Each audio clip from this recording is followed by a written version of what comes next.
Decoded.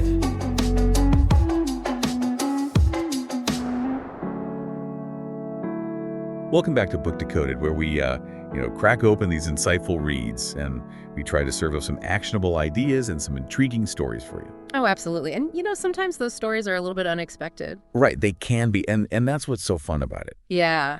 Today, we are diving into Alchemy, the dark art and curious science of creating magic in brands, business, and life by Rory Sutherland. That's right. It's a mouthful. It is a bit of a mouthful, but it's a really fun read. Yeah. It really is. And this book, it champions something called psychologic. Psychologic. You might find it's more familiar than it sounds. It's all about understanding those hidden human motivations that drive our decisions. Okay. Even when those decisions seem a bit illogical. Yeah, it's funny because when you said psychologic, Yeah. I immediately thought of I don't know, there's so many times where I do things or make decisions or have an opinion on something, and I realize I can't really logically justify it. Right. It's just that's my take. Yeah, all the time. Yeah. And that's precisely the point that Sutherland makes in the book. He really argues that we often look at human behavior through kind of this limited lens. Right. And he uses this really interesting metaphor of regulation issue binoculars. And it's these binoculars with only two lenses. Okay. And those two lenses are market research, where we go out and ask people why they do things, and economic theory, which kind of assumes that we're always rational actors making rational decisions. Yeah, but we know that that's not necessarily how it always goes. Precisely. I mean, I can't tell you how many times I've been in a conversation or discussion with somebody Right. where I know they're not telling me the full truth. Yeah. And then you add on top of that all these unconscious biases and, cultural things at play. Mm-hmm. And yeah, economic theory is not quite so straightforward. No, it starts to break down a bit, doesn't it? Yeah. And so Sutherland brilliantly points out that the human mind thrives on this mix of logic, Right. emotions, and these unconscious drivers. And to really understand why people do the things they do, we need to ditch those regulation issue binoculars. Right. So we need to expand our view. Absolutely. We need to embrace the power of psychologic. Psychologic. I love it. Okay, so where does this psychologic come into play in the real world? Well, let's consider something I think many of us can relate to, the frustration of standing on a crowded train. Oh, yeah. Logically, it's just discomfort, right? Sure. Yeah. But Sutherland suggests that there's more to it. Okay. It could be the sense of feeling cheated by the rail company. Maybe it's that kind of constant effort to balance and not fall over. Right. Or you see those people sitting comfortably and you think, Exactly. Maybe there's even a little status anxiety there, compared to those sitting comfortably. interesting. So it's not just about the physical discomfort. It's about all of these psychological factors that are layered on top of it. That's so fascinating. Because you're right. I've never really thought about it in those terms, but every time I'm on a crowded train, I do feel that underlying frustration. Yeah. And it's more than just oh man, I wish I had a seat. Exactly. There's something else at play. There's something deeper going on there. So how does understanding all this psychologic stuff, Yeah. how does that actually help us? Well, Sutherland isn't just about highlighting these quirks. Yeah. He's showing us how to use them Oh. to create innovative solutions. Oh.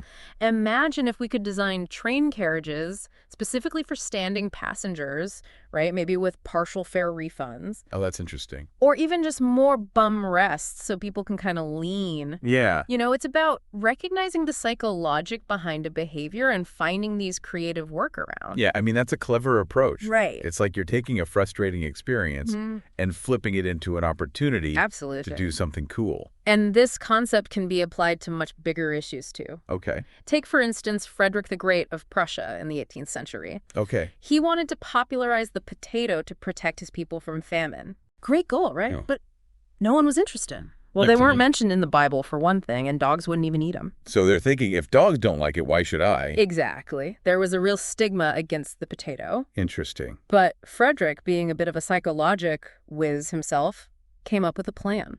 Okay, what did he do? He planted these royal potato gardens, Okay. and he placed guards around them, Oh. but with instructions to be easily bribed. Uh-huh. And suddenly potatoes became desirable, a forbidden fruit. That's so clever. It wasn't about the potato itself. It was about how people perceived it.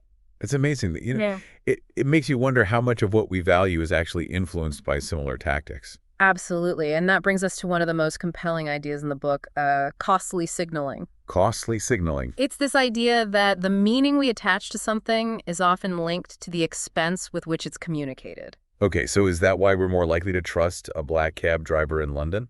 Yes. Even if another driver knows the room just as well? Because that black cab driver has gone through all that effort. They've invested years And costs to get. and significant expense to acquire the knowledge, Right. Proving their commitment. It's like a badge of honor. Absolutely. It's a signal of their expertise. Okay.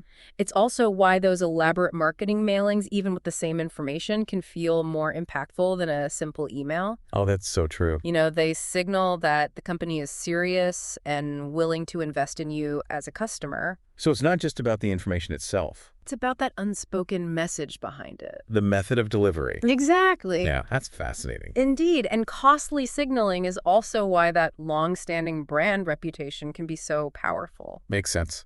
They have more to lose by disappointing customers. Oh, yeah. It's like this inherent guarantee. Yeah, because their reputation is on the line. Precisely.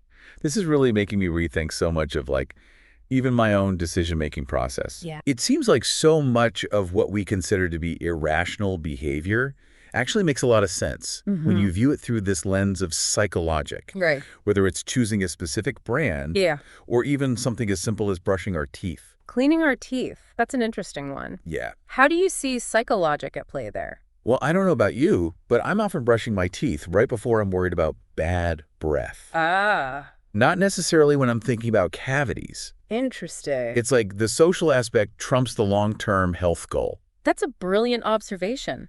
Is it? It seems Sutherland is right. There's often this kind of cryptic purpose behind our actions, something deeper than that surface explanation. Right. And understanding those hidden purposes is key to unlocking this whole power of psychologic. Okay. This is good stuff. Yeah. I'm really enjoying this conversation. Me too. Um, It's fascinating stuff. It is, and I feel like we're just scratching the surface here. Oh, yeah, absolutely. And this idea of hidden purposes, it ties in perfectly with another fascinating concept from the book, satisficing. Satisficing, what is that? So it's the art of choosing good enough Okay. instead of constantly striving for the absolute best. Okay. Sometimes aiming for the best can actually lead to less favorable outcomes. Give me an example I'm not sure I'm following. Okay, so think about choosing between JFK and Newark airports. Okay. Objectively, JFK might be the better airport, Right. but opting for Newark could be a less risky choice. How is a worse airport less risky? Well, it all comes down to the psychology of blame. Okay. If your flight from Newark is delayed or canceled, you have a built-in excuse, right? You chose the less obvious option. Okay. But with JFK, any travel hiccups might land squarely on your shoulders for not picking the best airport. So it's about, saving face. It's about understanding the potential social consequences of our choices, Right. not just the logical factors. That's really interesting. And this ties back to what we were discussing earlier about cleaning our teeth. Okay.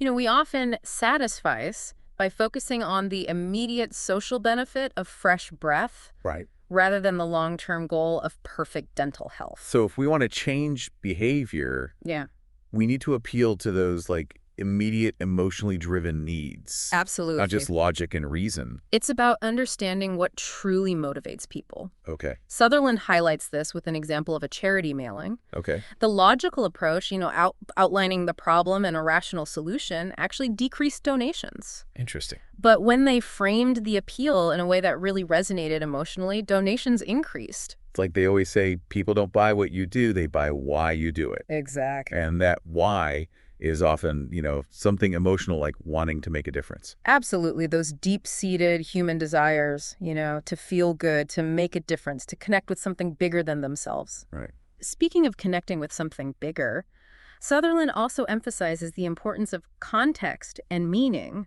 in shaping our perceptions. Right. For example, the same price can seem cheap or expensive depending on how it's presented. Oh, yeah. He even convinced his 82-year-old father to get a TV by reframing the cost as 50 pence a day Okay. instead of £17 a month. That's brilliant. It highlights how easily our perception of value can be influenced by these seemingly small shifts in perspective. This is all about the framing. And this idea of framing applies to so much more than just money. Okay. Sutherland argues that it's a key reason why brands are so powerful. How so? Well, they create a context, a story, an emotional association that goes beyond the basic function of a product. Okay. Think about Apple. You're not just buying a phone or a computer. Right. You're buying into a whole ecosystem of design innovation and even a sense of belonging. It's like those chairs and windbreaks outside coffee shops. Exactly. They're not just about giving you a place to sit. They're signaling that the coffee shop is open, inviting worth your time and money. They're creating an experience. Exactly. They're setting an expectation, Right. building a sense of trust, and that's where alchemy truly shines. Yeah. It's about using psychology design and a deep understanding of human nature to create a little bit of magic in the real world. It's like ditching those limited regulation issue binoculars Yes. that we talked about earlier and like embracing a more expansive view of human behavior. Precisely. And that brings us to another fascinating concept, psychophysics. Psychophysics, okay. It's the study of how our senses shape our perceptions of reality. Okay. Did you know that the color purple doesn't actually exist as a wavelength of light?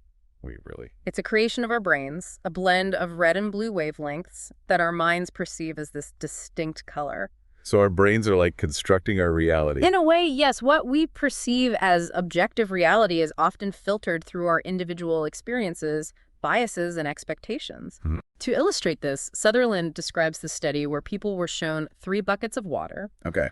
ice, cold room temperature, and hot Parsi. Okay. Participants placed one hand in the ice water and one in the hot water. Okay, I'm following. Then they were asked to put both hands in the room temperature water. And? The hand that had been in the ice water felt warm, while the hand that had been in the hot water felt cold. Wow. Our perception of temperature is relative, Okay. based on our recent experience, not an objective measurement. So what we perceive as real is actually subjective. Precisely. And Sutherland argues that this principle affects how we perceive everything, from prices to political candidates. It's a little unsettling. It is, and that's Like- why it's so important to be aware of these perceptual biases. Okay. If we're not careful, we can be manipulated by framing, anchoring, and all sorts of other psychological tricks. So how do we navigate this world where our senses and perceptions are constantly being bombarded by information and potentially manipulated? Well, this is where Sutherland's most thought-provoking point comes in. Okay, I'm listening.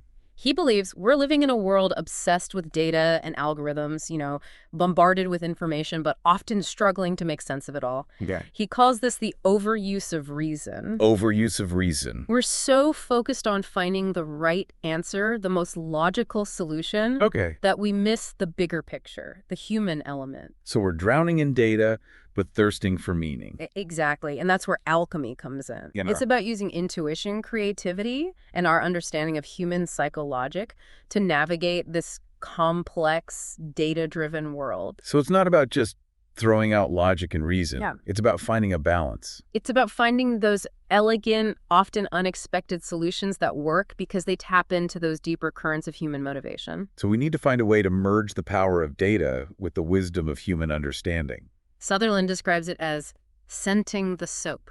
Scenting the soap. I like that. Making rational choices more appealing by adding a touch of magic, a dash of emotional resonance, Okay. Yeah, that's a good analogy. And it's a reminder that the world is a much more wondrous and unpredictable place than we often give it credit for. I really like that analogy of scenting the soap. Yeah. It's a good one, isn't it? It is. It really is. And it's so true. Like, take something that's good for you, Mm-hmm. but maybe not the most appealing on the surface. Right. And you make it irresistible. And Sutherland gives some fantastic examples of this in action. Like what? Well, think about the designated driver campaign. Oh, yeah, that's a classic one. It really is. It's amazing how they transform that whole idea of like staying sober to drive your friends home into a positive social identity. Right. Instead of shaming people into not drinking, Mm. they made it cool, even heroic to be the designated driver. Yeah, it's almost like a badge of honor. Exactly. It completely reframed the concept. They tapped into that human need to Mhm. be a hero, a protector. Absolutely. And that's the true power of psychologic. Yep. It's about understanding those underlying motivations and finding these clever ways to nudge people towards better choices. Right. Not by force, Right. but by appealing to their emotions and desires. It makes you wonder what other challenges we could tackle if we applied a little more psychologic to them. Well, Sutherland even suggests that we could encourage more women to pursue careers in tech Oh, that's interesting. by shifting the way those careers are perceived. Okay, how would we do that? Well, instead of focusing solely on the technical aspects, Yeah. which can sometimes feel intimidating, Right. what if we highlighted the creative problem-solving and social impact elements of tech careers? So instead of just saying, hey, learn to code, learn these algorithms, Right. it's like, no, you can use tech to solve real-world problems. Exactly. It's Yeah. about reframing the narrative, appealing to those deeper human desires for purpose, connection, and meaning. It's a much more inspiring and engaging way to think about tech. Absolutely. Sutherland also provides a really compelling real-world example of this. Remember the lionfish invasion in Colombia? Oh, yeah, those invasive fish were causing havoc in the ecosystem. Yeah, it was a real problem. It was a big problem. And they were struggling to deal with it. And instead of just trying to eradicate them, Yeah. they turned them into a delicacy. Wait, they convinced people to eat lionfish? How did they do that? They recruited top chefs to create these delicious lionfish recipes. Oh, wow. They launched these marketing campaigns and even got the Catholic Church involved, encouraging people to eat lionfish on Fridays and during Lent. So they turned an ecological threat into a culinary opportunity. Precisely. It's a perfect example of how understanding human psychology can be used to create these innovative solutions to complex problems. So smart. And that's what alchemy is all about. Yeah. It's not about manipulating people. Right. It's about understanding their motivations Okay. and finding those win-win solutions that benefit both individuals and society as a whole. I think a lot of times we get caught up in thinking that it's all or nothing.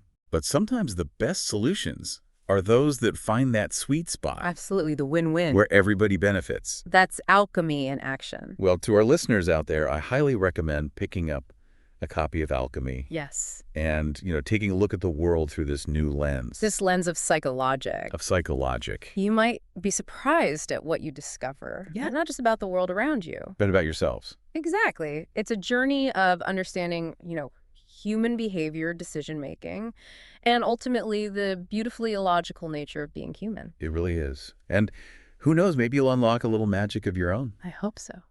Thanks for joining us on this episode of Book Decoded. We'll be back next time with another insightful read and more actionable ideas. Until then, stay curious and keep those minds open.